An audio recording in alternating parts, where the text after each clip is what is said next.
I bring you greetings from the Archdiocese of Winnipeg. I'm speaking to you today from my office at the Catholic Center in Winnipeg. And these reports, these video reports, we are calling the Friday Report. It gives me an opportunity to share with you what's going on in the Archdiocese at the present time during this pandemic.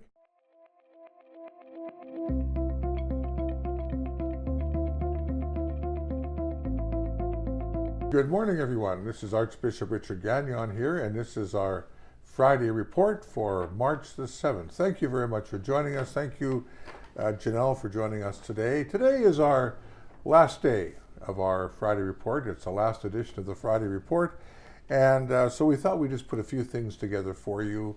Many of you have been very faithful in watching our Friday reports over the last 4 years, and we have had 142 editions of the Friday Report.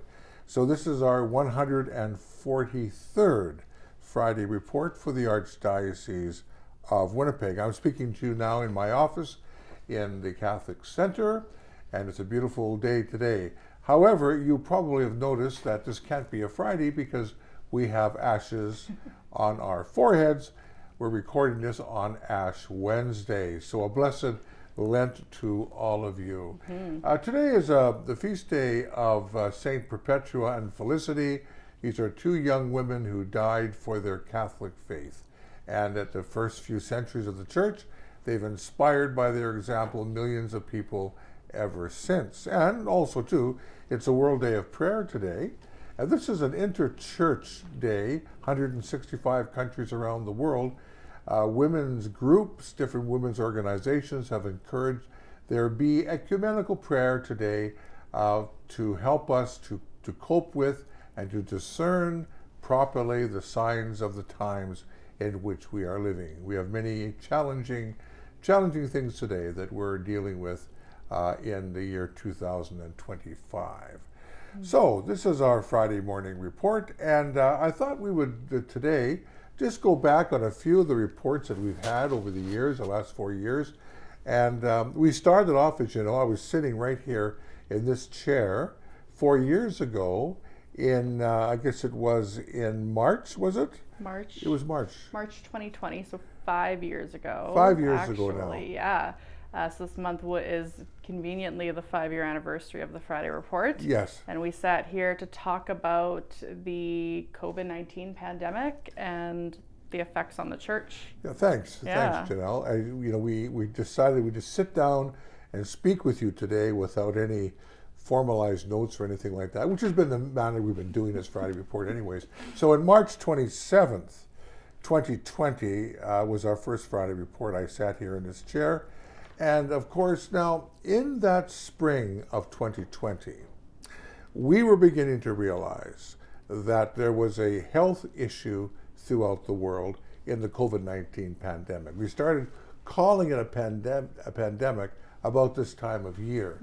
I remember I was celebrating masses at the Cathedral and other parishes right up until towards the end of February, and we noticed that there were fewer and fewer people in the churches. And then we realized, of course, like everybody else, that we have a problem here, and then we had to face up to that.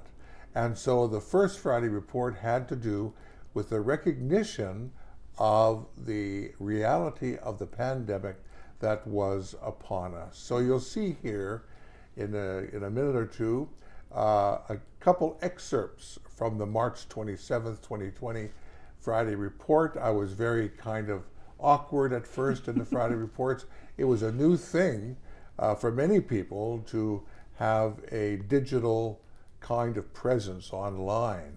And so as we're looking at it now, I'm sitting in the same place.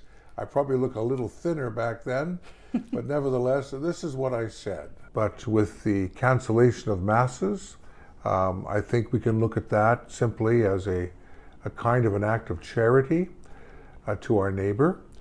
Do what we can in cooperation with the health authorities in preventing the spread of the coronavirus.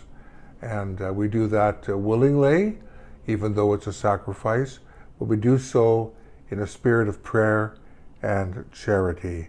It's certainly something very, very unique We have never experienced this before, I'm sure, but we do this with a willing heart and with faith.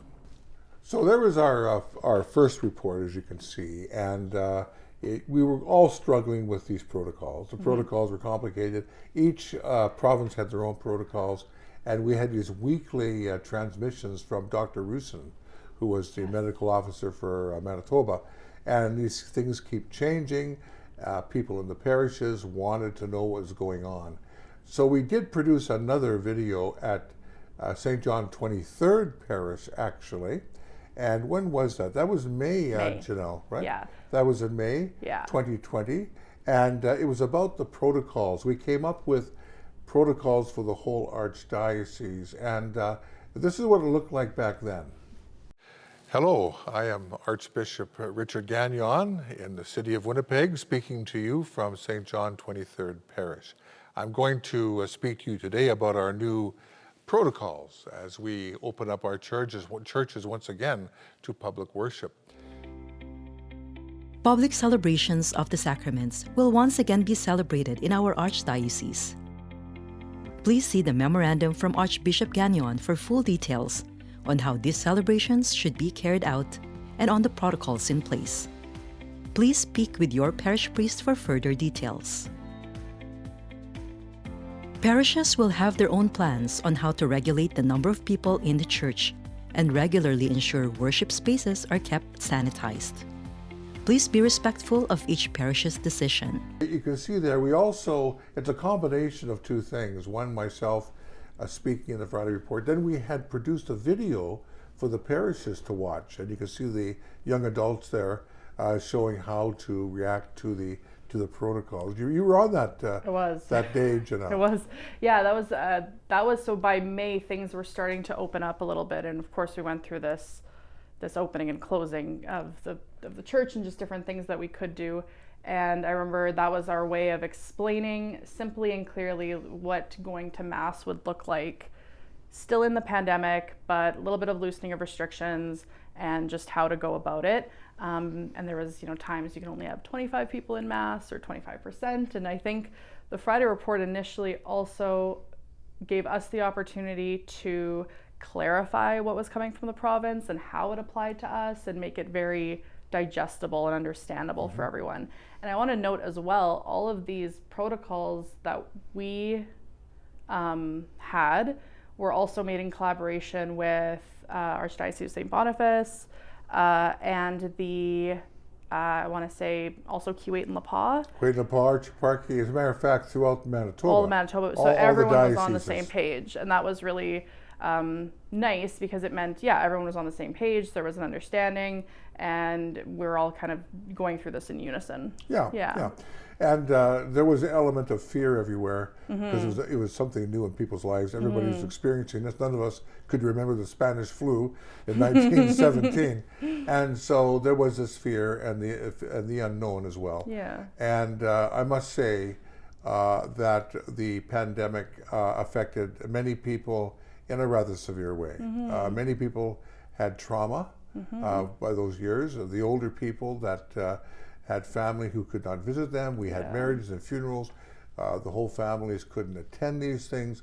There were many issues involved. And so after the couple of years, 2.5 years of that pandemic and coming out of it, and we are out of it now, even though COVID's still around, our communities are back up, full, our churches are full.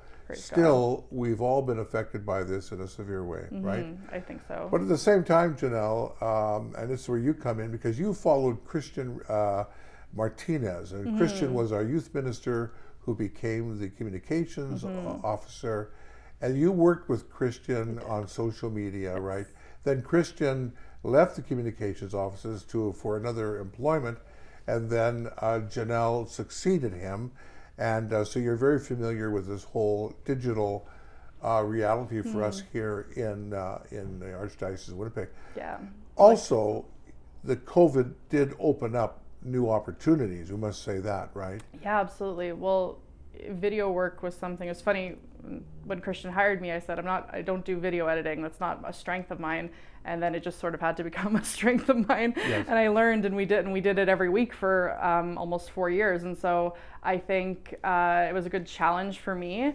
And then just, and how we completely moved to Zoom for so many things for so long, and nobody really used Zoom before the pandemic, not as strongly as we do now, and now we still use it out of convenience. Exactly. We try to have in-person meetings when we can more and more, but if we need to connect with someone far away, it's easier. So the pandemic changed a lot of things in that way, but I will say there's nothing that beats in-person community, and I love my job, I love digital communications, but being together in real life is still superior. Yeah, exactly. And the funny thing happened shortly out of the pandemic. People started saying, are you going to continue the reports? Yes. So people were watching the Friday reports. We do it on the website, we do it on the social media, Facebook, whatever other platforms there are. And people thought it was a good idea because it gave me an opportunity to touch base with people in a personal way, and also to receive any questions or queries that people might have and try to address them through the Friday report. So it took on a life of its own. It became a ministry, basically. Yeah, and I think it helped we started with the questions also during the pandemic. If people had questions about, again, like particularities about a certain policy or restriction that the government had released and how does it affect us, we could answer that as effectively as possible. But then there was also an opportunity that the world has changed a lot in the last 5 years, and whether it was like the Pope releasing a letter, an encyclical, and people ask questions, and again, you just can make it, by you talking about it in your own words, make it more digestible for folks. And I think also we have to acknowledge we have a lot of rural communities who, you can't always make it out there as often as you'd like. And so it gave folks there an opportunity to also connect with you in this digital way, and I think even get to know you a little bit better. Yeah. Right? Yeah. So that was also It's been very positive. a nice feature. Yeah, I agree. Yeah, it's actually become part of life over the last 5 years, more or less, every week. And these happen every week, except for a summer break as a rule. We also included Christmas messages. We did some messaging for the CCCB when I was involved with the CCCB. Yeah. And then we had a whole series of different interviews with people from different walks of life within the church, just to provide further information about our Catholic faith. I think we started off with Father Mike Kiewatowski, who is now Bishop Eparch of the Eparchy of New Westminster, and he was the first interview I think we had. That was on March 18th, 2022. Yeah, that one was he was addressing the war that had broken out in Ukraine, of course, the war between Ukraine and Russia, and that was neat too. He actually, and for that one, I think he just sent us a video and we were able to clip it in. But it was just a nice way to have a different presence and have him explain what was going on. Again, this massive concept of war, and he was able to explain it and talk about it in a way like how it affects the local people, things like that. And here we are in 2025, and the war is still happening. Yeah. I remember that video. Part of it focused in on the work of the Knights of Columbus in Ukraine and the good things they're doing to help people there who are in dire straits. We also went to the shrine of Blessed Vasil Velikoski in Winnipeg. Father John, who is the rector of the shrine, a national shrine actually in Winnipeg, of the martyr Vasil Velikoski, dry martyr. He didn't die in the Soviet Union, but he died coming back to Canada because of the way he was treated in the Gulag. And he talked about Blessed Vasil. That was a fascinating thing. He gave us a really nice Friday report on that one. Yeah, and that's the thing. And we of course recommend everyone visit the shrine at some point if you're able, and because the history and the knowledge that they have about the history or about the life of Blessed Vasil is remarkable. Yeah. Very inspiring. And Catholics in Winnipeg, if you have not been to the shrine, make a pilgrimage, because we are in a year of pilgrimage, Holy Year, Pilgrims of Hope. We also had an interview with Angelina Ireland, who was with the Delta Hospice Society, who were closed down by the British Columbia government for not conforming to MAID protocols, right? She was really interesting to listen to. Here's a little clip from Angelina's interview with us. The Fraser Health Authority came to us and said, because we have a contract with the government, we will now have to provide euthanasia inside of our hospice. Mm-hmm. Now, because we are a very committed palliative care organization, we said no, because palliative care does not include killing our patients. Mm-hmm. So the government and the health authority really did not appreciate our position, and so they canceled our contract. Uh-huh. So we lost the contract, about $1.5 million a year, to provide those 10 palliative care beds. Yeah, so that was interesting, and we're still struggling with the MAID issue and the issues of palliative care and hospice. Very important questions.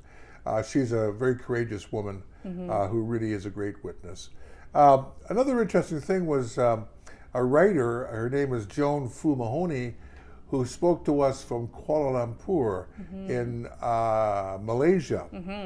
And she wrote a book on Mary. But what was interesting about this book, Janelle, was that she interviewed a whole bunch of millennials, Yes. right? Yes. Yeah. What's the millennials? That's what years are they? Are you a millennial? Me. Yeah, you're a millennial. Yeah, I think late 80s, born in the late 80s to about 1996 or Right, something like that. right. Yeah, I fit in there. And so anyways, using artwork, she used artwork, examples of art. She showed the millennials religious art, great works of art, and have them comment on it. All about Mary. All about Mary. Yeah. And some had no religion at all, some were connected to their faith. It was a fascinating book, and so she gave us a very nice interview. Yeah, and Here- sorry, go ahead. I was going to say that one was neat because we didn't have a connection to her prior. You had her book, you thought it was so fascinating, and thanks be to Google and the powers of the internet, I was able to find a legitimate connection for her and just reach out, and she was so delighted to chat with you, and it was neat because again we were able to do it through Zoom, and she it was, I think, the wee hours of the morning, and it was 6 p.m. our time, and we made it work, and that was very cool. Yeah, and the use of the Google and this kind of thing, the Zoom, and it really opens up the world, doesn't it? I remember during the pandemic that people, just like certain people follow certain sports clubs around the world, right? Yeah. Well, people had their favorite masses during the pandemic. So some true. people would watch on a regular basis mass from the Shrine of Lourdes or from some cathedral someplace in Europe every single week. And so speaking to Joan in Malaysia, it just reminded me of that fact that the whole world is very easily accessible now. Yeah, and through that even happened, with you, Your Grace, saying Mass from the Cathedral, and we were live streaming there, of course, and now we have a whole, that's another thing we could talk about, is the whole live streaming operation that we have at our cathedral now. Yes. But, we had folks who would message us saying, Archbishop Gagnon was my pastor in Vancouver, and it's so nice to watch Mass with him again, and which, of course, they haven't been able to do since you were a pastor at St. Jude's or something, right? That's and right, so exactly. made this, and we live stream not as much anymore because of course we want folks to come back to Mass, but it kind of created this, for a little while, this neat layer of community. Yeah, and then we had a series of interviews to local people here in the Archdiocese, like, for example, Larry Stewart at the Chez Nous Drop-In Center, which is now closed, and everybody says it's too bad, but sometimes you have no choice. But Chez Nous had to close during the pandemic anyways, but they would be a place for anybody to stop by on the street, right? Even if you're partially 2 sheets to the wind, you might say. They would accept you, and you'd sit down there. I even did one of the synod listening sessions at Chez Nous. I heard about that, among street people. Yeah. And that was really, they were so pleased to be asked to do this. So we interviewed Larry Stewart, who was the coordinator of the Chez Nous, along with other leaders there. And this is Larry. Now you're here on the internet. I didn't show up there till 2003, so they did some mods when they got it in '95, and took their stage out, and so I showed up there in '03, and the building really hasn't changed. The services, the philosophy of this is a safe place, we'll take you as you are, that was kind of the backbone of why we were there. but the services provided it. Initially, it was you could get a cup of coffee. Mm-hmm. You might be able to get a pair of jeans if you had 10 cents. That expanded. We developed a store in the basement Mm-hmm. where people could come. Coffee used to be 10 cents. Some people had 10 cents, some people didn't, so coffee got to be free, and it just grew. Expanded from there. Yeah. You want to make a comment on that? No, I also had the opportunity to visit Chez Nu before they closed, and it was remarkable what a well-oiled establishment that was. And Yeah. it is a shame that it had to close, but their volunteers were aging. Yeah. I think we see that a lot, unfortunately, in volunteerism, and so I think it was while I was away on maternity leave, so I don't know all the Right. details, but to visit there was wonderful, and to meet the people that came through that space, and they were so joyful to be there Right. and yeah, be part of that community. Another thing too about the Chez Nu one is that there's been a change on the street in terms of drugs. The fentanyl has changed the street. Yeah. It's a kind of a drug that is very dangerous, causes violence, people erupt into violence, and the Chez Nu was becoming very difficult for some of the volunteers as well. So just point that out. I think it's good. We should be vigilant about this question and take an interest in the drug question in Winnipeg. Absolutely. Actually, I agree. yeah. So then I did do one from Rome. I was invited to Rome to attend the opening of the synod there. There was a formal opening of the synod on synodality, and I was invited to Rome by the CCCB to attend that. And I did a little broadcast from my little room there in Rome, and there's a couple of excerpts from that here. It was really a once-in-a-lifetime kind of experience. Good morning, everyone. This is Archbishop Richard Gagnon here, and this is our Friday morning report for October the 8th. I'm speaking to you this morning, not from the Catholic Center or from my residence in Winnipeg, but from Rome. I landed this morning, and not too early, but nevertheless, this is the first day in Rome with no sleep to tell of, but I'm very happy to share with you this Friday morning report. And I think two of the yearly retreats we have with our clergy in Pinawa, Wilderness Edge place, they stay out there right on the beautiful river. And was it last year or the year before? Last year, I think it was. Yes. Bishop Scott McKaig, who is the military ordinariate of Canada, gave our retreat to our clergy, and I interviewed him outside, right on the Ottawa River there, and he talked about military chaplaincy, and he had some interesting things to say about that. What is an ordinariate? What is a military ordinariate? How might you explain that to somebody with no exposure to that? Yeah, so an ordinariate is, as you say, a very specific kind of diocese. And so there's a recognition that there's a portion of the people of God that need a particular type of pastoral care. So to have a military ordinariate means that there's those who serve in the military who are faithful Catholics, they require a kind of pastoral care and attention that they wouldn't normally receive in a civilian diocese. So it's a particular kind of diocese to serve the pastoral needs of those serving in the Canadian Armed Forces. Bishop, also, when we speak of the military, we're talking about the Army, Navy, and Air Force, aren't we? Yes, we're speaking of all three. Well, actually now we have four, because Special Operational Forces is sort of now become a fourth branch of the Canadian military. Right. So yeah, we serve them all in all of their various capacities, whether in Canada or on deployment.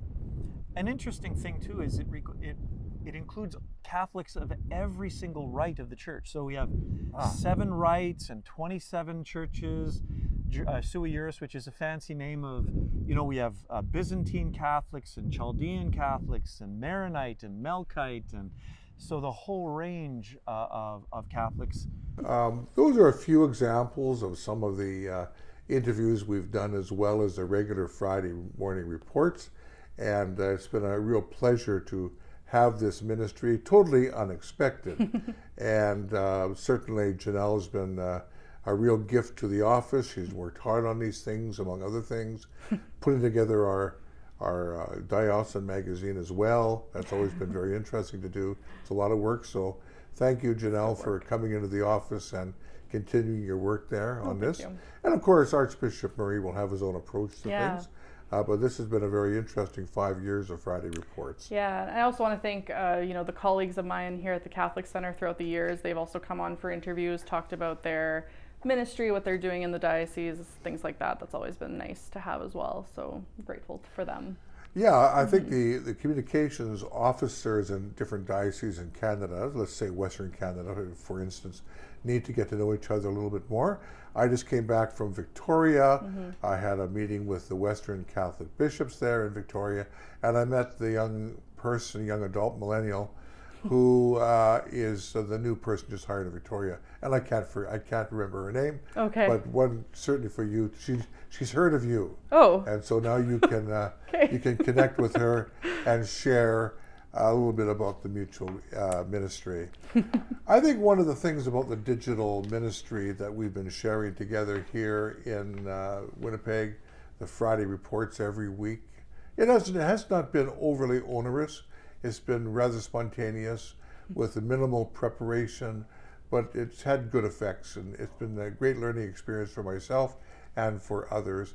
I look upon it as a digital ministry of hope, providing a message of hope to the people of God in our archdiocese. So once again, this being our last broadcast for our Friday Report, I thank all of you for your dedication to this and for being part of it by being viewers and talking about it. So that's been a really rewarding experience. And I thought it would be great to end our final broadcast for the Friday Report with the Jubilee Prayer, which is, it's centered on hope. Father in heaven, may the faith you have given us in your Son, Jesus Christ, our brother, and the flame of charity enkindled in our hearts by the Holy Spirit, reawaken in us the blessed hope of the coming of your kingdom. May your grace transform us into tireless cultivators of the seeds of the gospel. May those seeds transform from within both humanity and the whole cosmos in the sure expectation of a new heaven and a new earth, when, with the powers of evil vanquished, your glory will shine eternally. May the grace of the Jubilee awaken within us, pilgrims of hope, a yearning for the treasures of heaven. May that same grace spread the joy and peace of our Redeemer throughout the earth. To you, our God, eternally blessed be glory and praise forever. Amen. And so, as I look now towards the time of my leaving the Archdiocese a few weeks from now, we have a Thanksgiving Mass on the 19th of March at St. Mary's Cathedral, and everyone is certainly invited to come to that. And then I'll be leaving shortly after that, driving west. I'm giving a retreat in Saskatchewan to the clergy of Kuwait and Lapah Diocese, and then I'll continue on to British Columbia, but returning for April the 4th, which is the date of the installation of Archbishop Murray Chatelain. So thank you very much. The Lord be with you. May God keep you and bless you and your families, the Father, the Son, and the Holy Spirit. Amen.